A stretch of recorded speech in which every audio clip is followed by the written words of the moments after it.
Every day, American grocery stores throw away 123 million pounds of perfectly good food. That's 43 billion pounds every year, enough food to provide 115 billion meals. Yet it ends up rotting in landfills while millions of people go hungry. You've seen it yourself. Walking through the produce section, you notice how every apple looks identical, how the bananas are all perfectly yellow, how the shelves stay perpetually full, even at closing time. What you might not realize is the massive infrastructure of waste that makes this abundance possible. Grocery stores don't just throw away food that's gone bad. They discard food that looks imperfect, food that's approaching arbitrary dates on packages, and food that exists solely to create the illusion of endless plenty. This isn't a story about careless managers or broken refrigerators. This is about a retail system that has deliberately built waste into its business model, where throwing away nearly a third of all food isn't a bug, it's a feature. Let me show you exactly how this works, why it's so hard to fix, and what it costs all of us.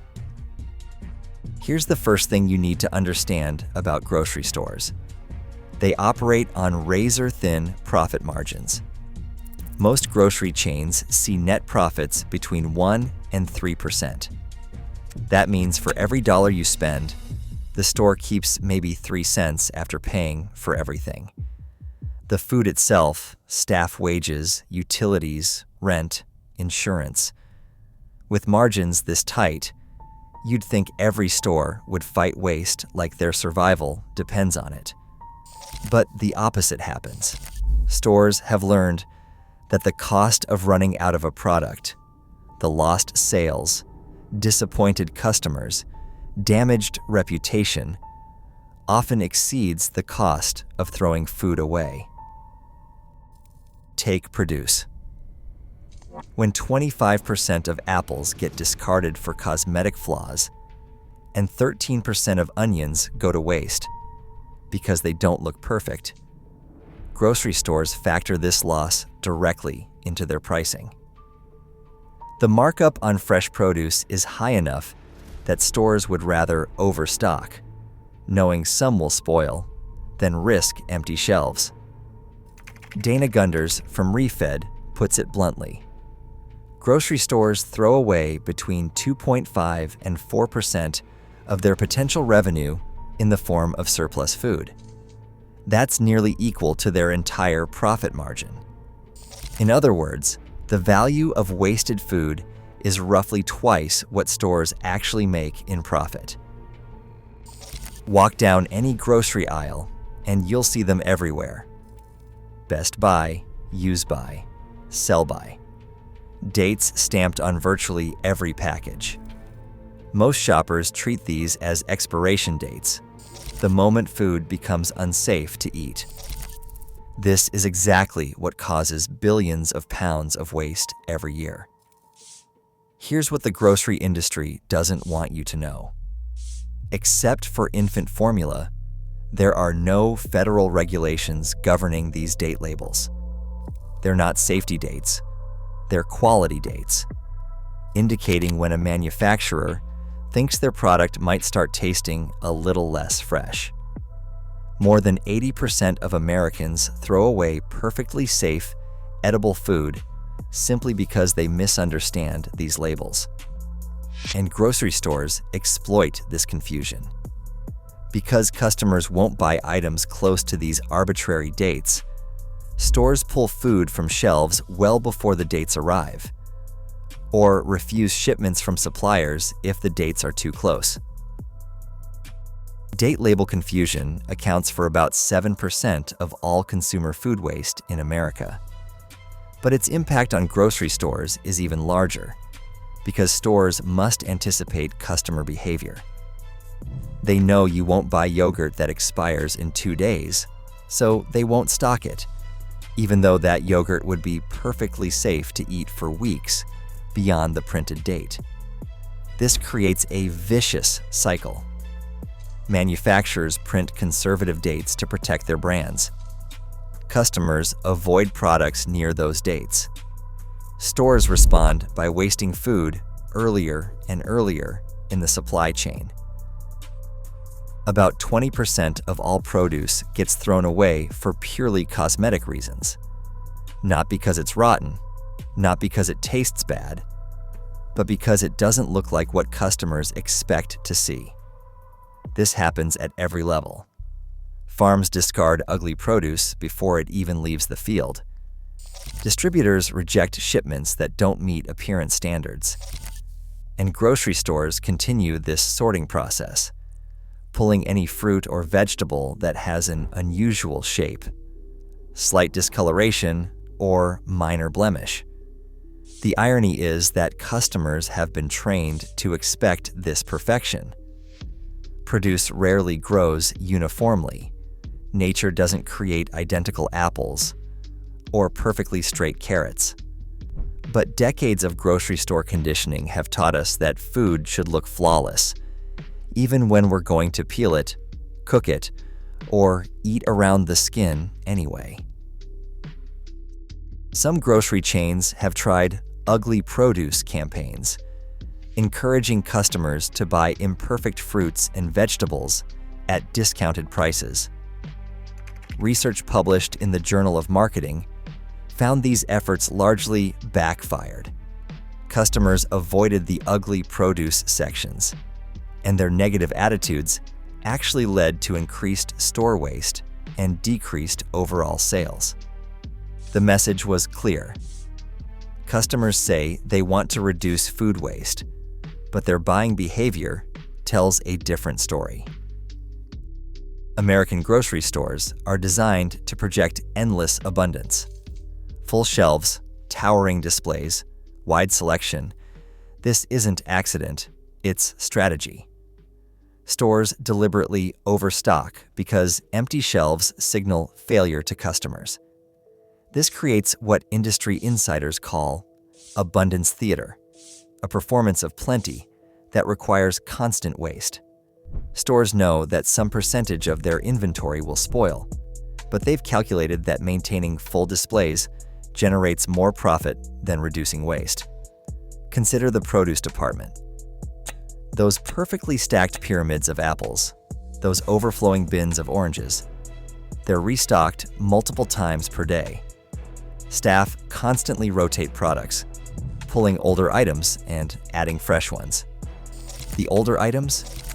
Many get discarded, not because they're bad, but because the display must look abundant. This extends beyond produce. Prepared food sections, bakeries, and deli counters all operate on the same principle. Hot food bars throw away everything that wasn't sold by closing time. Bakeries discard day-old bread. Deli departments toss sliced meats and cheeses that have been out too long, even when they're perfectly safe. The operational pressure is real. Understaffed stores can't efficiently monitor perishable foods, rotate stock properly, or implement markdown strategies. When you see a grocery worker throwing away dozens of rotisserie chickens at the end of the day, they're not being wasteful. They're following corporate policies designed to maintain food safety standards and visual appeal. You've probably seen it. Yellow stickers marking down items that are approaching their expiration dates. This seems like an obvious solution to food waste. Sell food at reduced prices rather than throwing it away. But the reality is more complicated. Many stores implement markdowns too late in the process. By the time an item gets marked down, it may only have a day or two left before the date on the package. Customers, trained to avoid items near these dates, often ignore the discounts entirely. Even worse, aggressive markdown strategies can backfire. When customers know certain items regularly go on steep discount. They'll wait for those sales rather than buying at full price. This disrupts inventory planning and can actually increase waste, as stores struggle to predict demand. Some retailers have found that erratic discount patterns create uneven sales cycles. Customers learn to game the system, shopping only during markdown periods and avoiding full-price purchases.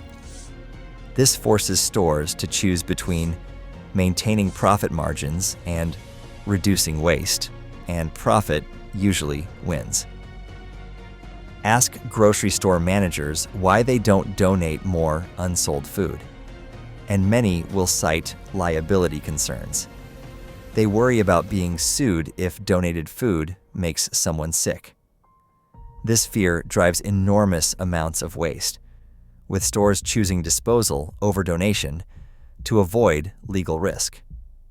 Here's the problem. This fear is largely unfounded. The Bill Emerson Good Samaritan Food Donation Act, passed in 1996 and strengthened in 2022, provides federal civil and criminal liability protection for businesses that donate food in good faith. The law covers both the businesses donating food and the nonprofit organizations that receive and distribute it. The protection is remarkably strong. Research hasn't turned up a single successful lawsuit related to food donation under this act. Yet the perception of liability risk persists throughout the industry, leading to billions of pounds of discarded food that could have fed hungry people. Some managers have taken extreme measures to prevent people from accessing discarded food. Stories emerge of stores pouring bleach over dumpster contents or using locks to keep food out of reach, ensuring that wasted food truly goes to waste rather than helping anyone. When grocery stores throw away food, they're not just wasting money, they're creating an environmental disaster. Food waste is responsible for 58% of methane emissions in American landfills. Methane is 80 times more potent than carbon dioxide as a greenhouse gas over a 20-year time frame. A 2023 EPA report found that food waste in American landfills produced about 55 million metric tons of CO2 equivalent methane in 2020. To put this in perspective, that's like the pollution output of 15 coal-fired power plants running continuously.